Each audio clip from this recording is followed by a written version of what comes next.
donc tey c'est jeudi on parle de politique et de droit et tey aussi ci lancé boobu la ñuy dem waxtaane lépp lu nekk actualité politique fii nii ci réew mi pour loolu dañuy dalal suñu invité di Cheikh Tidiane Ndiaye nekk juriste nekk aussi analyste politique Cheikh Tidiane maa ngi lay nuyu. oui maa ngi lay fay Fatou di fay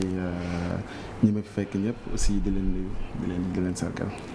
voilà donc comme niñ ko gisee actualité politique bi tàmbalee bu tey journaux yu bëri daal di dellu si ci li nga xam ne rek moo nekk diggante Idy ak Benno Bokk Yaakaar bu am si ñuy laajte ba xam ndax tey ji seen diggante nekkul loo xam ne dafay waaj a jeex vu tout ce qui s'est passé derrière en tant qu'analyste lan moo ci nekk sa njàngat. bon oui ñun ñëpp déjà gis nañ Idy ces derniers temps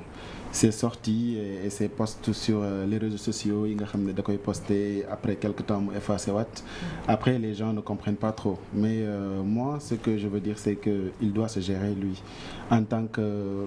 par exemple bu fekkee dafa bëgg a ñëw opposition opposé wu à une troisième candidature comme ni ko Mimi Touré defee il faut qu'il se braque mu génn carrément dénoncer ne moom àndul ci troisième mandat léegi bu fekkee day opposé wu mu opposé wu après jéem a dem élection lu ko yàlla parce que quoi qu'on puisse dire il est comptable aussi du bilan de Macky Sall et c'est ça le drame xam naa looloo tax peut-être il est pas sûr de lui wala il y a quelque chose peut-être qui cloche mais daal bu fekkee ne par exemple il est contre une troisième candidature ou bien il veut pas par exemple dem ak il veut être un candidat à l'élection présidentielle il faut qu'il se signale normalement bàyyi di signaler gauche comme on dit jàdd droite parce que des posts moom vraiment di poster sur les réseaux sociaux di ko effacé waat mooy loolu ba pare il y a une chose en fait man je comprends pas son dernier post par exemple yow tu peux pas dire par exemple actuellement fi ñu nekk par exemple en Afrique nga xam ne les gens parlent de l'indépendance économique de par exemple souveraineté nit ñi di wax leneen ñii di wax contre le franc CFA ñii di wax yeneen ak yeneen yow nga ñëw di wax par exemple est-ce que vous pouvez m'accompagner pour gagner la coupe du monde dans les prochaines 4 années je pense que dafa xeeb la jeunesse sénégalaise dépassé nañ foofu dépassé nañ dem ci nga leen di naxee ay football wala ay coupe parce que loolu nit ñi duñ ko lekk donc il faut qu'il cherche d'autres discours ba pare jéem a braqué wu bu fekkee ne par exemple il veut aller aux élections. tey yow en tant que li nga xam ne mooy analyste politique jàppoo ni dafa am disons waxtaan ou bien stratégie bu ñu amal waa Benno Bokk Yaakaar ngir Idrissa Seck di amal sortie ñi mel parce que ñu bëri ñoo jàpp ni quand même louche na daal di publier benn texte bien écrit quelques minutes après daal di koy supprimer. bon peut-être loolu mën na am mais moi j'y crois pas man je pense qu'il y a une pression au contraire il y a une pression. buñ ko teg boo xam ne par exemple mënul joxe son point de vue comme ni mu ko bëggee mais bu fekkoon ne par exemple des stratégies je pense que actuellement des stratégies à 10 mois des élections bu fekkee ne par exemple li ngay xalaat mooy qu'il sera le candidat de Benno Bokk Yaakaar j'y crois pas pour moi c'est trop tard actuellement pour que ñu am beneen nit bu ñu jiital Benno Bokk Yaakaar pour préparer ko pour les élections de présidentielles boo xam ne nekkul Macky Sall je crois pas que c'est une stratégie au fait de mais on a le cas de Amadou Ba bu muy doog a nekk premier ministre ñu bëri naan est-ce que du dauphin est-ce que du position bu dauphin lay ñëwee ci li nga xam ne mooy élection 2024 yi. oui autant bu ñu ko defee premier ministre mais est-ce que depuis lors tu vois Amadou Ba est-ce que gis nga Amadou Ba mu impliqué wu politiquement bu luy wane ne moom par exemple il sera le dauphin wala le prochain candidat de Benno Bokk Yaakaar amul dara lu ko wane il est juste premier ministre. donc yéen da ngeen jàpp ni en dehors de Macky Sall Benno en ce moment-là amul candidat. bon pas en dehors de Macky Sall Benno amul benn candidat parce que li ñuy gën a jege élection yi peut-être les gens qui ne sont pas d'accord de la troisième candidature de Macky ils vont sortir faire une déclaration soit rejoindre l'opposition soit former des mouvements wala jéem a dem ak seen parti je parle des gens de Benno Bokk Yaakaar jéem a dem aux élections avec leur parti li ñuy gën a jege élection yi loolu du am mais un candidat boo xam ne par exemple Benno Bokk Yaakaar moo ko ngemb autre que Macky Sall actuellement dans Benno Bokk Yaakaar je crois pas. lan la Idy di ragal jamono ji pour mën a bañ a fësal lii di candidature am. bon je sais pas exactement parce que xam nga Idy il faut aussi se rappeler de li ko dugal ci gouvernement bi parce que loolu kenn xamul woon Idy mënul nekk par exemple le chef de l'opposition ñëw deuxième aux élections présidentielles de 2019 ñëpp ne Idy peut-être voilà il sera le 5e président comme moom ni mu ko bëggee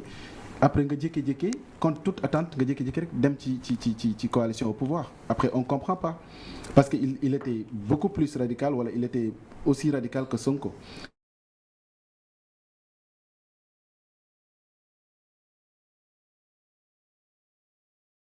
di annoncé ne day dem donc lan moo ko fa yóbbu on sait pas am na ñu wax ne peut-être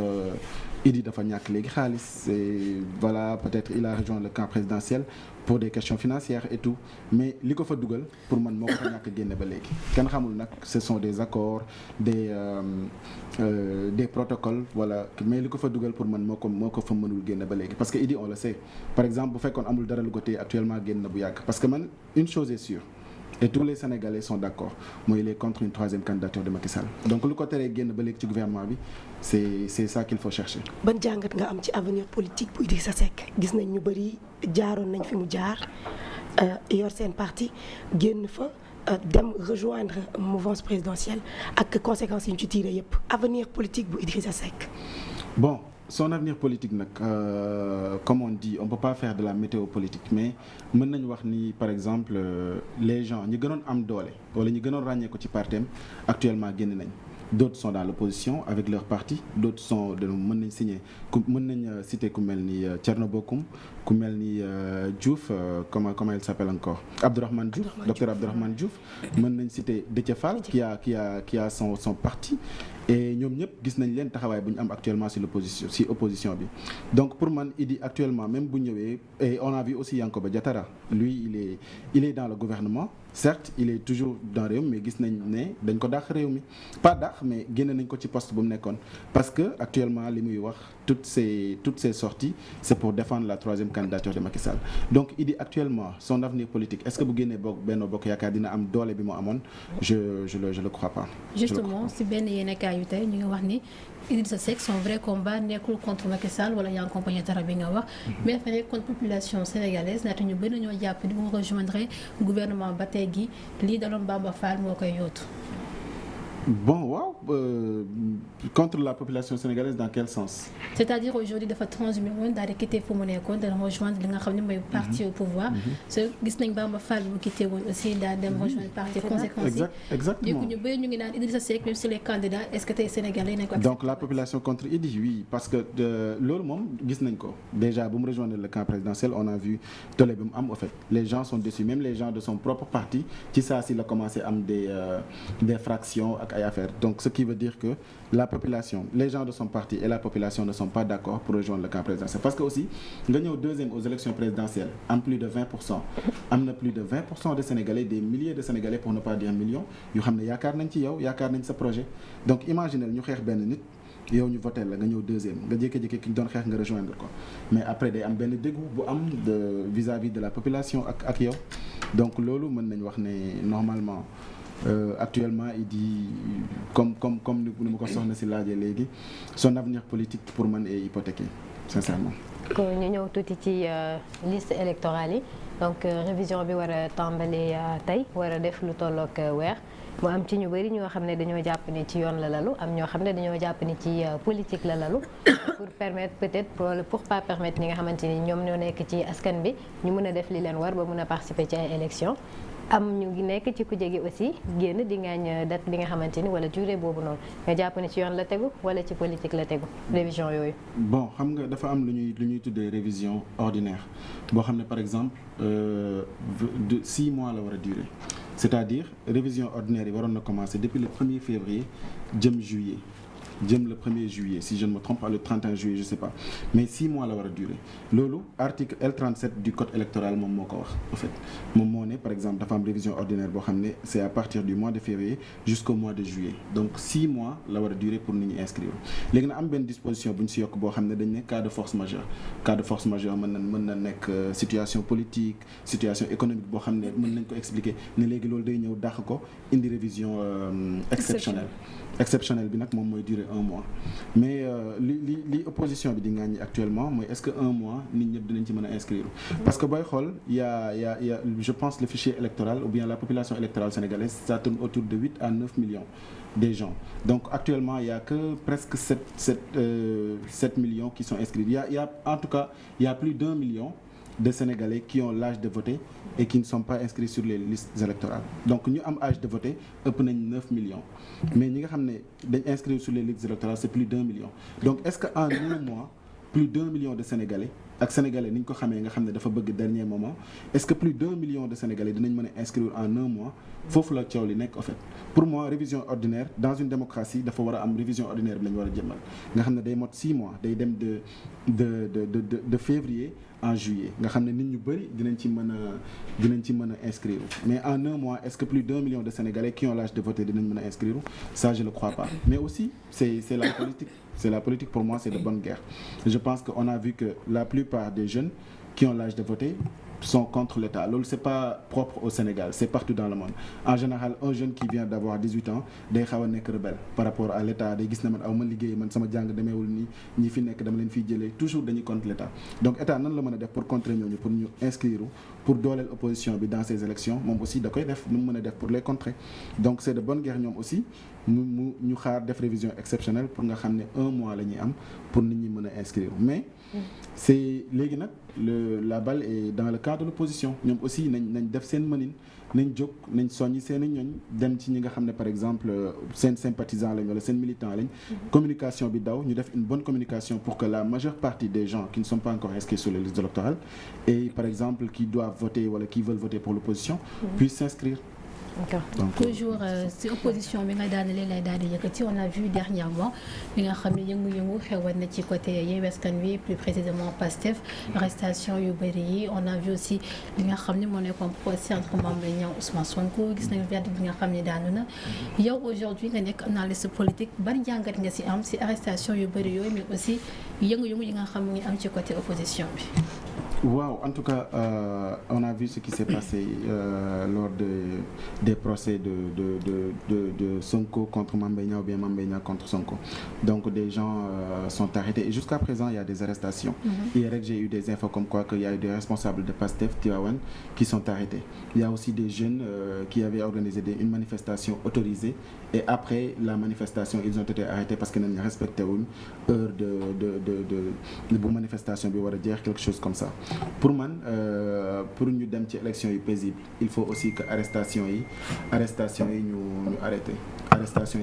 pour que nga xam ne dinañ dem ci vers des élections apaisées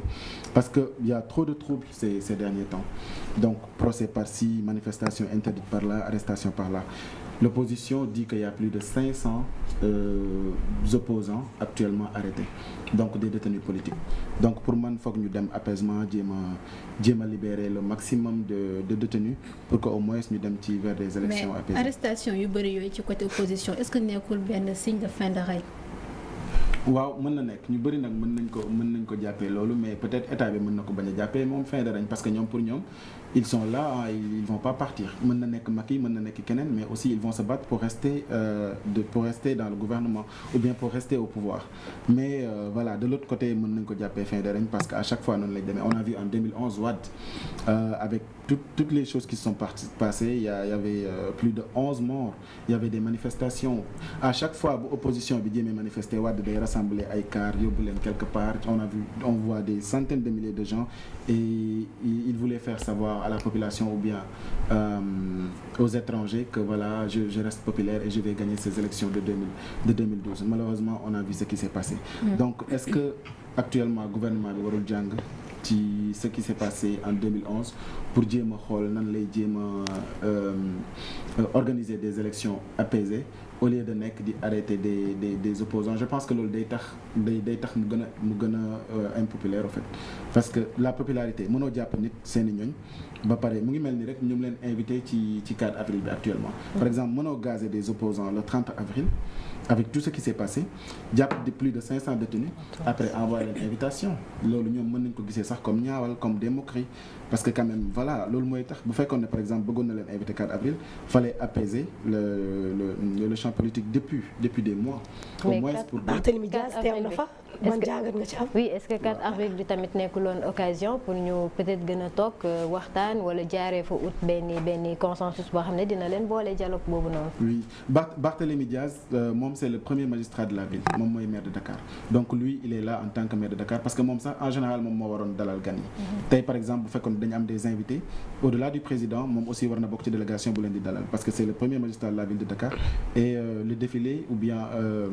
la fête du 4 avril s'est passé en grande pompe à Dakar donc actuellement donc Fatou comme lu muy wax ne waroon na mën a nekk par exemple une occasion pour l'opposition mu ñëw mais mooy li ma lay wax rek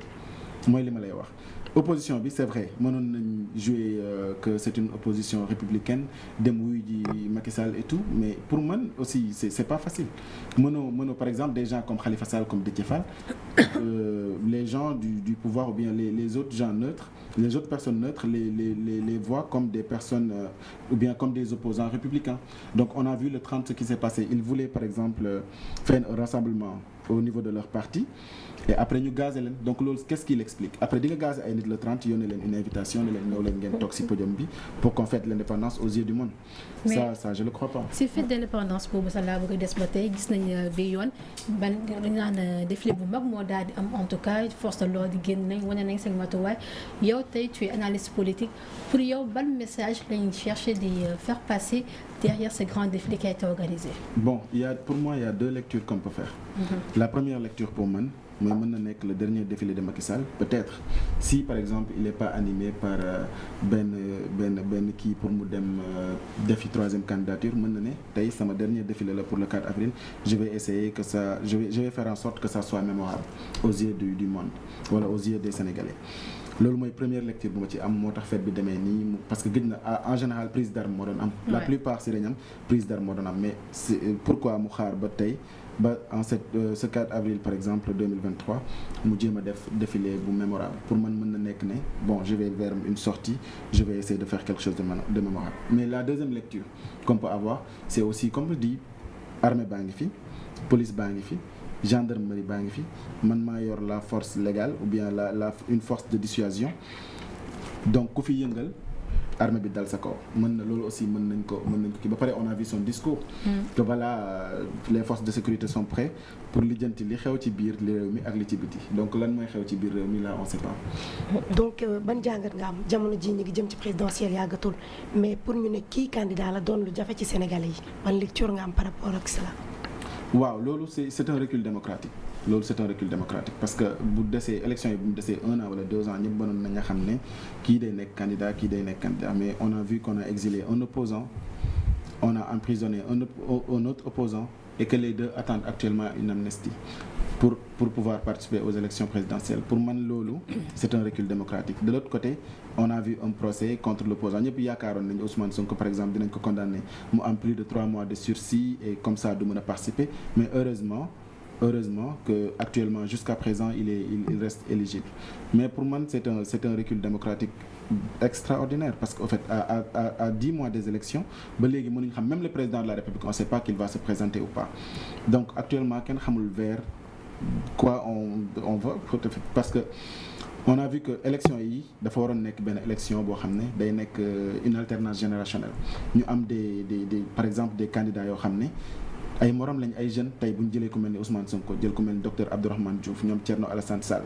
ñoom Bougane Gueye par exemple je donne juste ces 4 exemples mais ñooñu ñëpp ñoo bokk presque génération donc tey dafa waroon nekk une élection boo xam ne président bi day génn ne man bokkuma am naa candidat diw mooy sama candidat moom aussi mu ñëw bokk ci langue gi ñu am des débats télévisés ku nekk ñëw teg sa programme mais loolu yëpp dañu koy xañ ci ay procès ci ay amnistie bu ñu jëm donc loolu c'est dommage actuellement ni li xewoon 2011 lay ragal mu xew mooy folli président mais bañ a fal président donc actuellement toute la population gis nañ li xew actuellement ces derniers temps dund bi métti na et tout mais ces gens-là peut-être dañ bëgg a folli Macky mais tey bu ñu follee Macky est-ce que par exemple duñ ko folli ndax maire teg fi koo xam ne moom moo fi sës donc actuellement dañu waroon am Macky dafa waroon organiser des élections mu am des candidats yoo xam ne ñoo bokk génération mu am candidat de l'APR ou bien candidat de Benno Bokk Yaakaar ñëw ñu jàmmaarloo ñu am des débats am des programmes comme ça nit ñi mën a voter ñu am benn président boo xam ne au moins dinañu mën a génne ci situation économique yi ñu nekk. difficultés économiques. donc léegi damay dellu si tuuti ci défilé bi bu fekkee ni opposition bi am na ñoo xam ne ñëwuñu bu weesoo Barth le président dit que il est ouvert au dialogue est-ce que xalaat nga ni loolu c'est benn affaire bu sincère aussi opposition est-ce que xalaat nga ñoom tamit ñu daal di def ay jéego pour aller vers ce dialogue-là. Bon, ouverture au dialogue il faut savoir dans quel sens bu fekkee ouverture au dialogue loo xam ne day jëm ci l'organisation des élections. Par exemple président mu nekk une personne de bonne foi nekk koo xam ne amul yeneen arrière-pensée ñëw ne par exemple ñëw leen ñu dialogue ñu xool ndax dinañ mën a teg ministre boo xam ne wala ministère boo xam ne dina mën a gérer les élections c'est genre de question quoi. Je pense que l'opposition gagnerait dem fekk ji Macky Sall def dialogue pour ñu dialoguer pour ñu organiser des élections mais bu fekkee ne par exemple day def jeu de dupe woo leen pour par exemple ne waaw seen gars yi ñu ngi nii ñëw nañu rejoindre ma pour un dialogue ils sont pas sincères dans l'opposition wala dara je pense que jarul ko te opposition bi je pense que ce sont des gens avertis donc ñoom lu Macky di waaj a def wala lu muy waaj a xam ñoom aussi xam nañ ko et voilà je pense que bu fekkee ne c'est un jeu de dupe ñoom aussi duñu tomber dans le piège. Fatou avant ñu tàggatoo sama dernière question c'était juste gis nañu ki nga xam ne mooy Macky Sall dem na Tamba dem na Sédhiou dem na Thiès di amal ay inauguration mais aussi di dig nit ñi yeneen yi nga xam ne ñu ngi koy def c'est 3 ans 4 ans 5 ans. yow tey naka ko jàngatee Macky day waajal nekk candidat on va dire pour présidentiel ou bien c'est juste pour dire maa fi defoon lii nii. waaw loolu mën na nekk mën na waajal élection présidentielle parce qu'on a vu aussi au défilé gis nañ fi sax benn bus BRT boo xam ne défilé na pour wan nit ñi ne les bus sont présents et ils vont être opérationnels dans quelques instants ou bien dans quelques semaines mais ak lu mu ci mën a doon je pense que c'est trop tard pour lui. tey par exemple bu fekkee day inaugurer des choses wala day dem di promettre des choses pour par exemple avoir une chance de se faire réélire en 2024 ça va être très difficile pour lui si par exemple nag c'est de bonne foi day inaugurer ces chantiers wala di inaugurer yi nga xam ne def na ko fi pour mu am woy bu rafet au moins bàyyi fi des choses yoo xam ne sénégalais yi nañ fi jëriñu là je pense que c'est une bonne chose et il est le chef de l'État kenn mënu ko interdire mu dem inaugurer des choses kenn mënu ko interdire mu def des tournées même si c'est masqué c'est des tournées économiques mais mu def des tournées pour dem inaugurer wala diggaat askan wi dara mais à 10 mois des élections nga def ay tournées di inaugurer bon on avait vu ça en 2011 avec Wade dem na ba naan sama chantier yu ma ubbi yëpp man rek maa ko mën a yeggali donc bu ngeen ma falatul duñ ko mën a yeggali te on a vu que l'État est une continuité bu Macky Sall faloo chantier yu Wade yu bëri daf ko yeggali donc lui aussi ak lu mu fi mën a doon lu mu fi mën a sam projet yu mu mënoon am kii falu en 2024 incha allah dina ko mën a yeggali l'État est une continuité. voilà ok waxtu bi dab nañu Cheikh Tidiane mbay la nga tàggoog suñu téléspectateur. waaw di leen remercier rek ci invitation bi et aussi di leen tatagal di rafetlu aussi seen jotaay bi gis naa ni ay ndaw ngeen mais ñu am xam-xam ñu organiser ak aussi ñu dal donc maa ngi leen di remercier ci invitation bi c'est toujours un plaisir en tout cas.